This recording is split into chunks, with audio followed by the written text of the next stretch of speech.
Bismillahirrahmanirrahim. Assalamualaikum warahmatullahi wabarakatuh. Alhamdulillah, senantiasa kita panjatkan puji syukur kepada Allah Subhanahu wa taala karena nikmat yang tidak henti-hentinya kita terima, termasuk nikmat kita bisa sholat maghrib secara berjamaah, dan insya Allah kita bisa duduk-duduk untuk mengikuti taklim.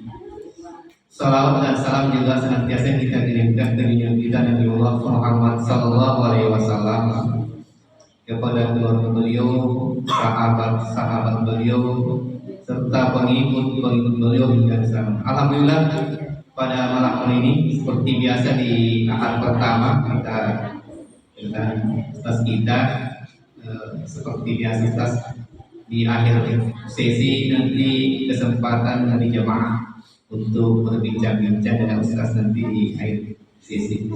Kami persilakan.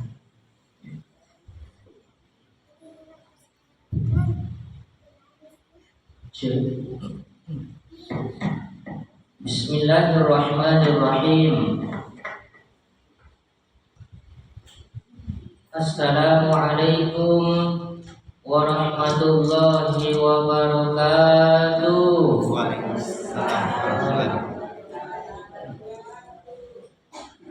Alhamdulillahi wa kafa. Wassalatu wassalamu ala rasulihil mustafa wa ala alihi wa sahbihi wa man iktafa. Amma ba'du. Alhamdulillah, jamaah Masjid Uwais Al-Qarni, Bapak Ibu yang baik hatinya, rahimakumullahu ta'ala. Kembali kita, alhamdulillah, kita kembali syukur kepada Allah Subhanahu wa ta'ala yang kembali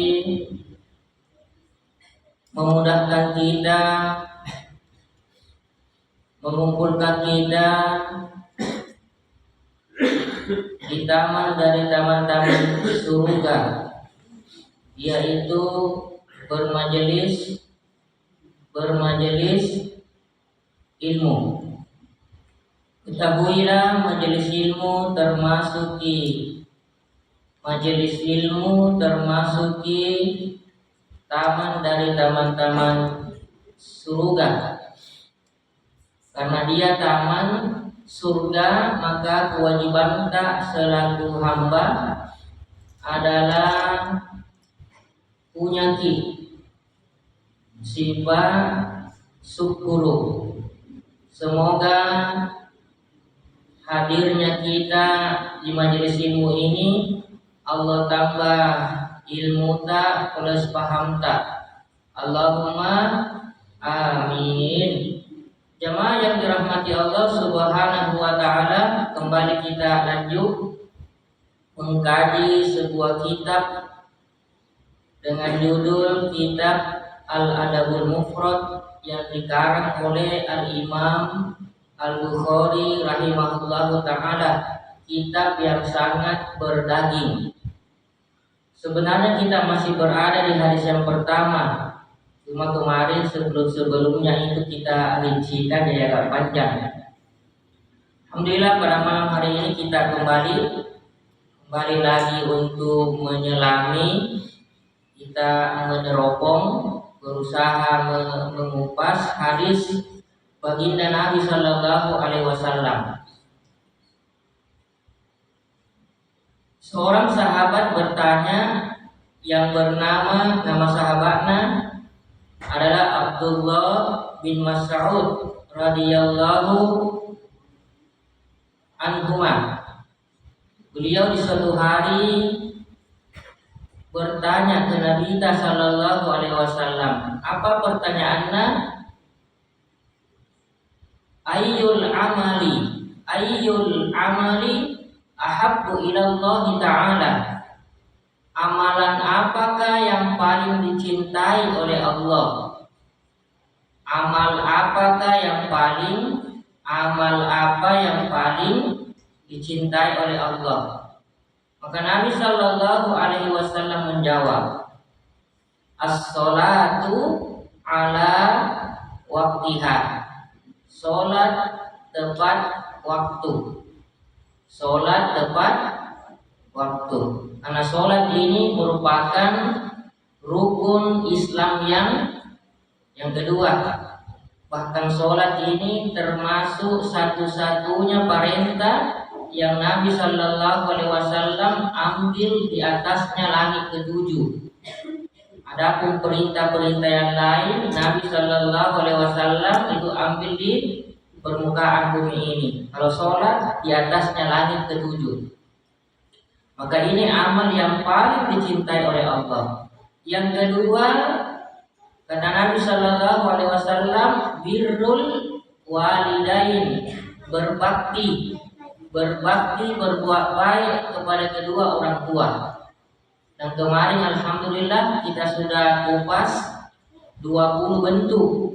Ada 20 bentuk bakti kita berbuat baik tak kepada kedua orang tua tak. Kemudian Nabi Shallallahu Alaihi Wasallam kembali menjawab, amal yang paling dicintai oleh Allah yang ketiga adalah al-jihadu fi sabilillah, berjihad di jalan Allah. Ini yang terakhir, berjihad di jalan Allah.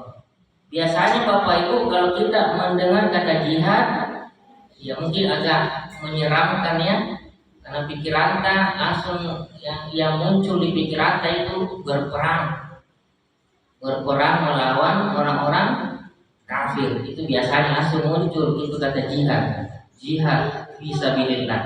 Nah, itu kayak menyeramkan sekali perang orang ini. Ya, padahal sebenarnya kata jihad dalam agama kita itu sebenarnya maknanya luas, cakupannya sangat luas. Boleh jadi yang dimaksud di sini al-jihadu fisabilillah adalah sebagaimana yang kita pahami itu berperang melawan orang-orang kafir, orang-orang yang memerangi Islam. Kemungkinan lain al-jihadu fisabilillah adalah bentuk jihad yang lainnya. Misalnya jihadnya seorang suami kepada istrinya, jihadnya seorang suami kepada istrinya dalam bentuk misalnya suaminya mencari nafkah, karena memang kewajiban seorang suami terhadap anak istrinya di rumah, yaitu jihad bekerja, jihad mencari nafkah. Ini bisa juga dimasukkan di dalam kata al-jihad fisabilillah. Jadi seorang suami bekerja itu maksudnya berjihad di jalan Allah. Dia bekerja di jalan Allah, bekerja dengan jujur, bekerja dengan sifat amanah. Ini termasuk jihad fisabilillah. Ya, di jalan Allah Subhanahu wa taala. Kalau misalnya jihadnya istri kepada suami, jihadnya istri, kalau tadi Pak jihadnya suami kepada istri dalam bentuk cari nafkah. Kalau misalnya jihadnya istri kepada suami lagi, ya dia urus suaminya, ya dicucikan pakaiannya, anaknya, suaminya juga dimasakkan masakan yang enak, ya pokoknya nak urus suaminya, nak urus anaknya, dia didik anaknya di rumah dengan baik.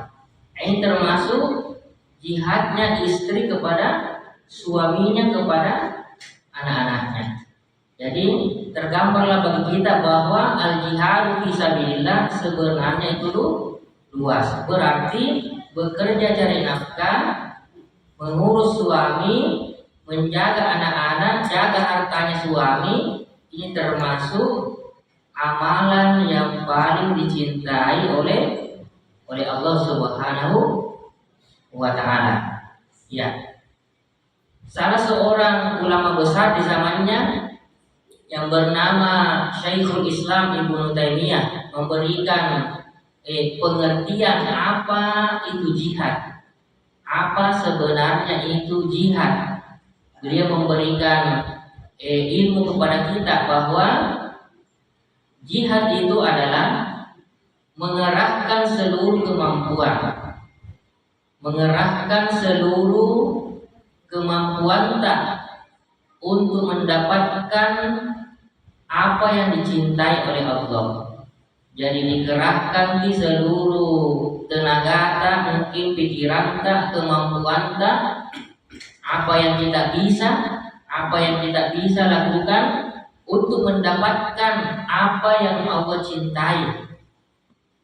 Apa yang Allah cintai, dan kita berusaha menolak, kita tolak apa yang dibenci oleh Allah. Karena kita yang namanya manusia Bapak Ibu itu dikelilingi oleh, tidak bisa keluar dari apa-apa yang Allah cintai dan apa-apa yang Allah benci. Nah, ini jihad kata beliau rahimahullahu ta'ala, dikerahkan di seluruh kemampuan untuk bisa mendapatkan apa yang Allah cintai. Di antara yang Allah cintai adalah bekerjanya suami, mencari nafkah untuk anak istri di rumah. Ini termasuk mengerahkan seluruh kemampuan. Karena bekerja itu dicintai oleh Allah Subhanahu wa taala supaya mampu kita memberi. Supaya kita bisa memberi. Karena kita tidak bisa memberi kalau kita tidak berpunya. Nah, akhirnya kalau tidak bekerja, akhirnya kita bisa menjadi tangan yang selalu di bawah. Padahal tangan yang di atas itu lebih baik. Dengan jalan bekerja, tentunya kita bisa memberi. Yang paling utama untuk kita beri adalah anak-anak, istri di rumah. Ini di antara yang Allah cintai. Di antara yang Allah cintai juga adalah ketika seorang istri yang soleha, menjaga sholat 5 waktunya. Dia jaga sholat 5 waktunya, dia urus anak-anaknya di rumah, urus suaminya, betul-betul semua kebutuhan yang suami butuhkan disiapkan memang di rumah.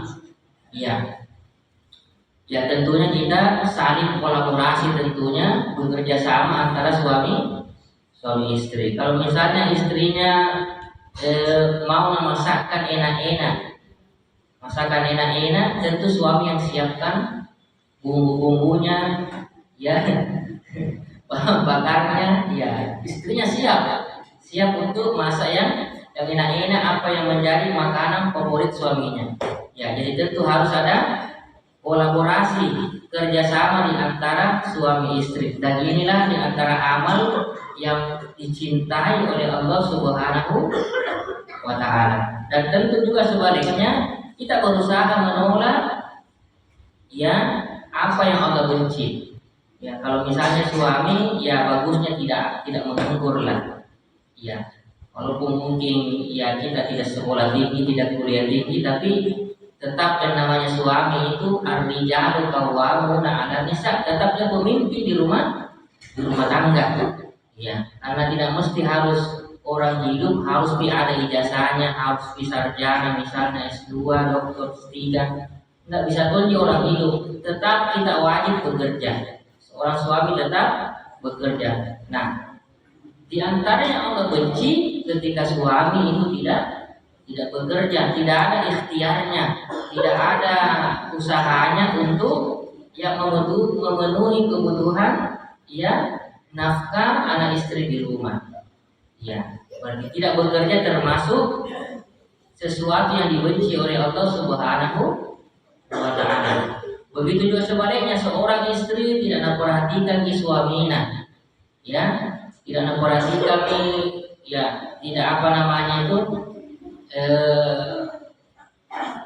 dia tidak perhatikan misalnya penampilannya. Seorang istri tetap harus memperhatikan penampilan di depan suami. Karena kebanyakan perempuan biasanya mode-mode kalau baru pengantin misalnya. Walaupun kita sudah tua, Bu, tetap kita harus menjaga menjaga penampilan kita di depan shop, dan itu termasuk ibadah. Kenapa termasuk ibadah? Diperintahkan oleh Allah. Iya, ingatkan ngerasa itu hatinya suami tak bahagia juga suami kalau istrinya bersih-bersih, mode, ya make up, wah, senang suami. Ini termasuk ibadahnya istri, bahkan termasuk juga jihadnya istri. Dan jihad fisabilillah termasuk amal yang paling dicintai oleh Allah Subhanahu wa taala.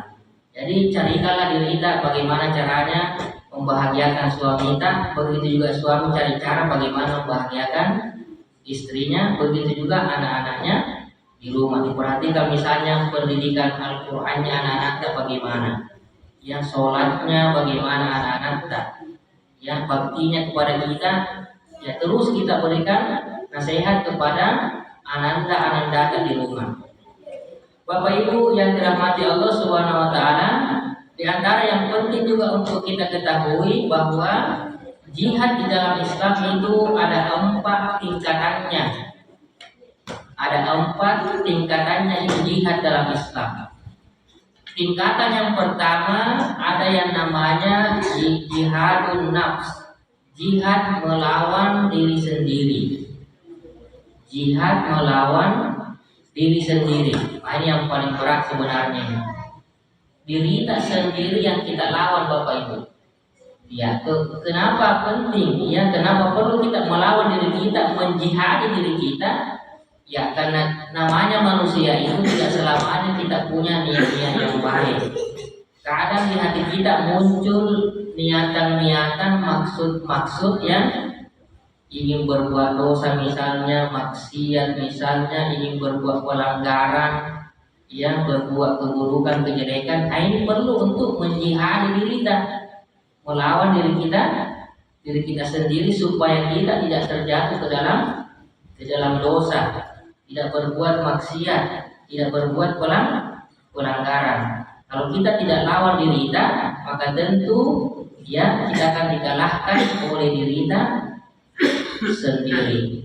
Dan sebenarnya inilah fondasinya jihad. Jihad melawan diri sendiri. Inilah fondasinya. Kalau mampu kita melawan diri kita sendiri, mengalahkan diri kita sendiri, maka insya Allah biasanya perintah-perintah Allah yang lain itu mudah kita laksanakan. Ya, ini fondasinya sebenarnya Bapak Ibu. Jihad melawan diri sendiri. Ya, di antara bentuk jihad melawan diri, ya, melawan diri kita supaya kita bisa duduk mendengarkan kajian ilmu. Ya, kadang berat sekali kita duduk di majelis ilmu, Bapak Ibu. Ya, dan kita bisa rasakan itu. Kita bisa rasakan bersama bahwa kadang kalau datang di Capetan misalnya, datang di Malasta misalnya, ya berat sekali itu orang duduk di majelis ilmu. Kadang sudah diumumkan, ya pengurus sudah umumkan, ya berat. Ya ini jihad melawan diri sendiri. Ya kalau kita mampu melawan diri kita, insya Allah akan memudahkan kita untuk duduk di majelis ilmu seperti ini. Ya. Berikutnya tingkatan jihad yang kedua, ada namanya jihadus syaiton. Jihad melawan setan. Jihad melawan setan. Ya, bagaimana caranya? Ya, kita melawan setan tentu ada ilmunya Bapak Ibu. Di antara yang harus kita pahami betul dalam melawan jihad melawan setan ini adalah kita pelajari apa saja trik-trik, jurus-jurus, langkah-langkah, senjata-senjata setan untuk menjerumuskan kita ke neraka. Itu harus kita ketahui. Tapi ada 2 Bapak Ibu, itu senjatanya, jurusnya setan 2 sebenarnya. Ya, ada 2 S. S yang pertama, ya, jadi setan memasuki kita dengan jurus yang namanya subhat. Ada kerancuan di dalam berpikir. Ya, ada kerancuan di dalam berpikir. Kadang ada sesuatu kita pelajari, misalnya kita sudah yakini itu sesuatu, tiba-tiba datang setan memberikan subhat, kerancuan di dalam berpikir, memberikan kepada kita keraguan-raguan di dalam berkeyakinan, membuat kita ragu di dalam menjalankan ajaran-ajaran Islam ini. Iya, dan pernah kita rasakan semua Bapak Ibu, itulah subhat. Nah, ini subhat dilawan dengan senjata ilmu. Ya, jadi subhat itu dilawan dengan senjata ilmu. Ya, karena kita tidak tahu ini subhat atau bukan kalau tidak dengan senjata ilmu. Ditahu mana yang dihalalkan, mana yang diharamkan. Nah, tapi ada di antara halal dan haram, ada yang sifatnya abu-abu Bapak Ibu. Nah, ini di antara halal dan haram yang sifatnya abu-abu tadi tidak semua orang tahu itu. Tidak semua orang tahu. Ya, orang-orang yang tahu antara halal dan haram hanyalah orang-orang yang diberikan ilmu oleh Allah Subhanahu wa Ta'ala. Dengan jalan itulah yang mampu menangkis yang namanya senjata subhat, keracuan dalam berpikir. Dia bisa tangkis itu. Yang kedua, jurus setan yang kedua adalah yang kedua adalah syahwat.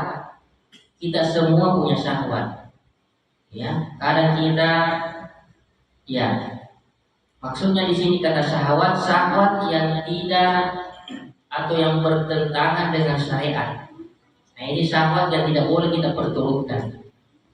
Ya, terlalu banyak makan misalnya, ini syahwat. Mau makan lapar mau makan itu syahwat. Ada keinginan untuk makan, haus mau minum itu juga syahwat. Jadi tidak bisa juga tidak ada syahwat.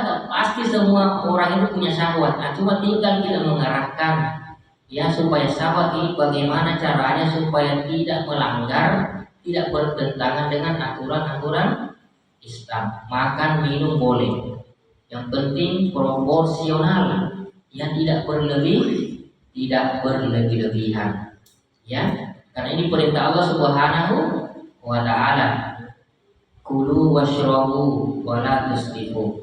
Makanlah, minumlah kalian tapi jangan berlebih-lebihan. Nah, ini yang menyebabkan ya banyak sekarang muncul penyakit Bapak Ibu. Ada gulanya tidak stabil, kolesterol, asam urat banyak sekarang. Gara-gara mungkin makanan ini minum makanan kenapa melanggar perintah Allah. Maka minum boleh, yang penting intinya tidak berlebih-lebihan. Ya, tentunya ini menyehatkan. Nah, adapun syahwat ini banyak sekali bentuknya. Nah, misalnya kalau ada orang misalnya kalau bahasanya orang sekarang selingkuh. Ya, selingkuh dikasih lembut di bahasanya Pak ya. Padahal itu selingkuh itu sama berzina. Jadi dihaluskan di bahasanya menjadi selingkuh supaya enak kedengaran. Nah, selingkuh ini termasuk syahwat. Ya, terjatuh ke selingkuh berarti tidak terkontrol lagi syahwatnya. Seharusnya dilarikan ke suami istri. Nah, dengan syahwat ini apa senjatanya untuk melawannya? Dengan senjata sabar. Kalau subhat dilawan dengan ilmu. Kalau syahwat dilawan dengan sabar. Ya, karena orang yang sabar insya Allah tidak akan selingkuh. Orang yang tidak sabar lah yang selingkuh. Tidak sabar akhirnya selingkuh. Jadi melawan syahwat itu dengan senjata sabar. Berarti ada dua Bapak Ibu, ilmu dan sabar. Ini tingkatan jihad yang kedua. Tingkatan jihad yang ketiga adalah jihad melawan orang-orang yang zalim. Ya, orang-orang yang berbuat kemungkaran. Ini perlu kita jihad ini. Ya, kalau misalnya terkhusus ini seorang suami sebagai kepala rumah tangga, kita berjihad yang di rumah tangga. Ya, Anda berhak menggunakan kekuasaan Anda di situ, menggunakan kekuatan tangan. Itu suami kepada anak istrinya boleh. Ya, kalau memang misalnya sudah pada level tingkat keterlaluan nih, maka seorang suami boleh memperlihatkan gigi taringnya kepada istrinya atau kepada anak-anaknya, dan itu bentuk jihad, itu bentuk jihad ya di keluarga kita ya. Jadi boleh menggunakan tangan jika pun itu kalau kita mampu ya. Kalau tidak mampu, kita gunakan dengan lisan kita. Tidak mampu dengan tangan, dengan lisan, dengan pintu-pintu, dengan nasihat, Kadang kita berpikir kalau gunakan tangan, maka tidak cocok tempatnya ini. Harus kita gunakan dengan cara yang lain, dengan cara pintu nasihat. Itu yang kita tempuh. Ya, kalau tidak mampu lagi dengan lisan, tentunya dengan kita ingkari di hati. Apalagi kalau dalam skala misalnya kita bernegara, wah itu sudah luas. Ya, cuma para pejabat saja, pemerintah ada hal-hal yang mampu dia gunakan dengan tentunya dengan powernya, dengan kekuasaannya. Nah, kalau kita rakyat biasa ini, rakyat kecil ya paling tinggi dengan lisan. Kalau bisa dibicara jelaskan itu pelanggaran misalnya ya, yang paling lemahnya dengan hati tentunya ya. Jadi ada hal-hal yang ranahnya saja pemerintah yang bisa ke situ. Ada kita rakyat kecil ya, kalau bisa kita dengan lisan, kalaupun dengan tidak bisa lisan dengan hati ya. Kemudian yang keempat, Bapak Ibu yang dirahmati Allah, tingkatan jihad yang keempat adalah jihad melawan orang-orang kafir dan orang-orang munafik. Nah, ini. Tapi perlu diingat bahwa tidak semua orang-orang kafir itu harus kita perangi. Tidak semua orang kafir itu harus kita perangi. Karena ada 4 macam orang kafir, Bapak Ibu. Ada 4 macam itu orang kafir dalam Islam. Ya, yang pertama ya, supaya kita nanti bisa paham, oh yang ini yang bisa diperangi, ini tidak boleh nih. Yang pertama ada namanya kafir mu'ahad, istilahnya kafir mu'ahad. Ya, kafir mu'ahad itu gambarannya ya orang kafir yang terikat perjanjian dengan pemimpin kaum muslimin. Ya, misalnya kita NKRI ini Indonesia ada hubungan kerjasama antar negara lain, ada perjanjian di antara kita dengan negara di sekitar kita itu untuk misalnya tidak saling menyerang, tidak saling berperang, tidak menjaga perdamaian di antara negara. Nah, ini namanya ada ikatan perjanjian orang kafir, tapi ada ikatan perjanjian dengan misalnya pemimpin kaum muslimin. Ini yang tidak boleh diperangi nih. Tidak boleh diperangi dan tidak boleh kita berkhianat, mengkhianati janji yang telah kita sepakati di awal.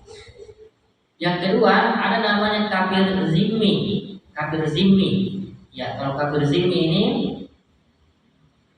ya orang kafir yang diberikan izin untuk tinggal di negara kaum muslimin. Dia masuk misalnya ya untuk tinggal misalnya beberapa waktu lamanya ya, maka itu wajib untuk kita lindungi orang yang kafir yang seperti ini. Tidak boleh kita perang itu kafir zimmi ya. Tapi dengan catatan sebagai gantinya mereka diwajibkan membayar namanya jizyah, semisal upeti. Iya, semisal upeti, karena dia tinggal di negaranya kaum muslimin, diwajibkan oleh pemerintah kaum muslimin yang menjabat itu untuk membayar semisal upeti. Ya, berapa besarannya tentu kembali kepada pemerintah. Ya, apa tujuannya? Kenapa harus mereka bayar upeti? Ya tentu sebagai sebagai kompensasi ya, supaya kalau ada yang terjadi kepada orang kafir, ada yang mau ganggu misalnya, ada mau begalki, kita bisa lindungi mereka Ya, dengan tentunya tetap menjaga batasan-batasan aturan-aturan Islam. Yang ketiga, ada namanya kafir musta'man. Nah, kafir musta'man ini ya kafir yang masuk ke negara Islam, ya, dan diberi jaminan keamanan. Ya, misalnya ya para turis, banyak biasa bule-bule, turis-turis kafir itu non muslim, ini tidak boleh kita perangi Bapak Ibu. Jangan sampai karena udah bu ini ini, nah, boleh dibunuh nih, halal darahnya, tidak boleh. Ya, yang keempat, nah, jenis kafir yang keempat ini yang boleh kita perangi. Ada namanya kafir harbi. Nah, ini istilah kafir harbi ini kafir yang memang menyerang kita, tidak ada salah kata serang kita, mau kita kuasai. Ya, tidak ada salah kata Nasrani kita perangi. Ah, ini boleh kita perangi kalau yang istilahnya kafir harbi. Kafir yang tidak sebelumnya telah kita sebutkan itu tidak boleh, bahkan haram kita perangi. Bahkan dalam sebuah hadis Nabi Shallallahu Alaihi Wasallam pernah bersabda, ya, barang siapa yang kita langsung terjemahkan, barang siapa yang memerangi, ya, kafir mu'ahad. Apa tadi Bapak Ibu kafir mu'ahad itu? Kafir yang terikat perjanjian dengan pemimpin kaum muslimin. Siapa yang memerangi kafir mu'ahad, ya, maka dia tidak akan mencium baunya surga. Bayangkan Bapak Ibu, siapa yang memerangi kafir mu'ahad yang terikat perjanjian dengan pemimpin presiden kaum muslimin, maka dia tidak akan mencium baunya surga. Bayangkan, baunya dia tidak dapat Bapak Ibu, apalagi surganya. Luar biasa ajaran agama Islam ini. Ya, nasa bilang orang kafir, tapi tetap dilarang oleh Nabi Shallallahu Alaihi Wasallam untuk memerangi, menumpahkan darah, membunuh mereka. Bahkan kita diancam tidak mencium baunya surga. Yang boleh untuk diperangi adalah kafir harbi namanya. Ya, mereka yang memerangi kita tidak ada salah karena perangi. Misalnya nak usir dari tanah air dan misalnya ini wajib kita perangi mereka. Nah ini, saya kira ini dulu Bapak Ibu yang kita bisa ambil. Ya.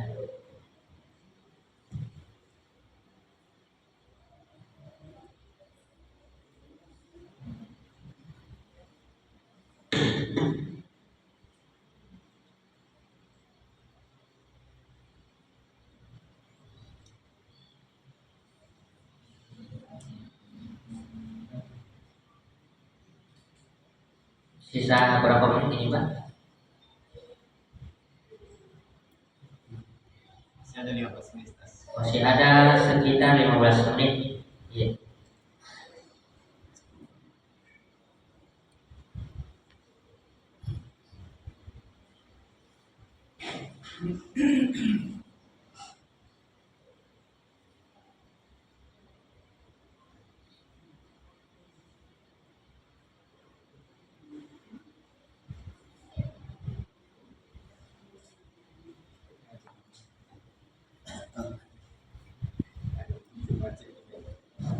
Assalamualaikum warahmatullahi wabarakatuh. Waalaikumsalam. Mau memperjelas masalah kafir tadi. Kita kan ada peristiwa dalam negeri misalnya perang Ambo, perang Poso. Ini kan sudah ada kesepakatan kita bahwa kita berneka tunggal ika. Tapi telah terjadi perang Poso, pembantaian Islam, pembantaian Hindu. Bagaimana cara kita kalau di situ, Ustaz? Jadi kita kan sudah sepakat, tapi kita dibantai, umat Islam dibantai. Kalau kita melawan bagaimana? Apakah kita masih jihad atau bagaimana? Terima kasih. Ya, Pak Haji siapa lagi? Pak Haji Said, bagus pertanyaannya Pak ya. Kembali ke masalah ini Bu. Dulu pernah terjadi tragedi pembantaian di Poso lumayan lama Pak De. Kemudian juga pernah terjadi di Ambon, Pak ya. Ya, mungkin di daerah-daerah lain di negara kita ini Pak ya, di daerah ini. Nah, bagaimana ini Ustaz ini? Nasa bilang kita dibantai ini. Iya, jadi ada provokatornya Pak. Tentu ada provokatornya. Iya. Bagaimana supaya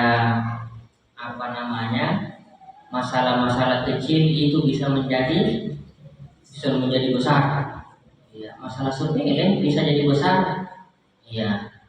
Ada provokator akhirnya menjadi besar lah itu masalah akhirnya ya mungkin masih bisa itu masih ada di YouTube itu. Kita bisa lihat di YouTube kejadian di Poso di Ambon ya, kalau dilihat memang marah kaum muslimin. Ya sebenarnya tetap harus yang berwenang, yang berwajib Pak ya, itu pemerintah. Ya tetap itu kewajiban pemerintah dalam hal ini. Ya terkhusus ya tentunya ya para ya pemegang petugas keamanan tentunya ada TNI kita, ya ada polisi luar biasa Indonesia ini. Tetap harus begitu Pak aturannya, tetap mengikut kepada arahan-arahan pemerintah. Ya misalnya mungkin dari pemerintah daerah misalnya naik ke pusat misalnya itu harus ada kolaborasi sebenarnya. Ya, bagaimana kalau misalnya pemerintah dalam hal ini tidak memperhatikan kewajibannya tersebut, misalnya, ya maka yang tentunya menanggung dosanya mereka. Ya, karena kewajiban itu di pundak mereka. Ya, makanya itulah sebenarnya di antara fungsinya pemerintah itu kan saya kira dari rakyat, oleh rakyat, dan untuk rakyat. Dan itu demokrasi Pak. Ya, seharusnya begitu. Apalagi tadi bahasanya Pak Haji, kita kan Bhinneka Tunggal Ika, berbagai macam kebiasaannya orang, tradisinya orang, berbagai agama di Indonesia tidak sama mungkin negara lain. Jadi tetap namanya Islam itu agama rahmatan lil alamin. Boleh kita berbeda agama, ya berbeda mungkin tradisi, tapi kita punya ajaran Islam tersendiri tentunya. Tapi bukan berarti karena kita berbeda kita saling gontok-gontokan, kita saling menunjukkan kekuatan. Tetap mengedepankan rahmatan lil alaminnya itu Islam. Nah, berbicara tentang negara Pak itu tadi, kalau ada kejadian seperti itu, ya dalam lingkup negara kita Indonesia ini, tetap dalam hal ini yang berkewajiban adalah tetap tidak menunggu aturan arahannya pemerintah. Ya, karena ada di perwakilan di bawahnya Pak Di. Nah itu nanti yang di bawah menyampaikan ke atas. Ya, jadi kita tidak usah dipusingkan kok ada unsur politik ini, ada unsur ini sehingga begini begitu. Jadi kita tidak, artinya kalaupun ada Pak ya, artinya bukan dosa dalam hal ini, dan tanggung dosanya adalah pemerintah. Saya kira begitu Pak Haji. Iya. Oh disambung ini Pak. Misalnya begini, misalnya dia diserang sampai apa namanya? Apa reaksi kita ketika kita diserang? Tiba-tiba lagi Pak ya. Ayah. Jadi ada disambung lagi nih. Kalau tiba-tiba orang kafir menyerang, tiba-tiba tidak ada persiapan kita, apakah diharuskan harus izin pemerintah? Nah, itu pertanyaannya ini. Apakah tetap Ustaz harus ada kita menunggu dulu izinnya pemerintah diserang lagi? Dibantai lagi, tidak ada persiapan. Nah ini sudah peluru sudah di depan ini. Nah, kalau di kondisi seperti ini Pak, ini bagus pertanyaannya. Kalau di kondisi seperti ini tidak diharuskan menunggu ya minta izin ke pemerintah, karena ini mendesak sifatnya. Pak. Tidak diharuskan harus izin dulu pemerintah. Ya apalagi tadi secara mendesak tiba-tiba darurat, maka kita wajib membela diri di saat itu, tanpa harus pemerintah minta izin dulu pemerintah. Begitu Pak, saya kira begitu. Ya, saya juga mau bertanya. Oh, iya. Karena ini yang satu lagi berusaha. Ya. Berkaitan dengan jihad tadi, Ustaz. Jihad misalnya suami istri. Ya, suami istri kita, suami istri.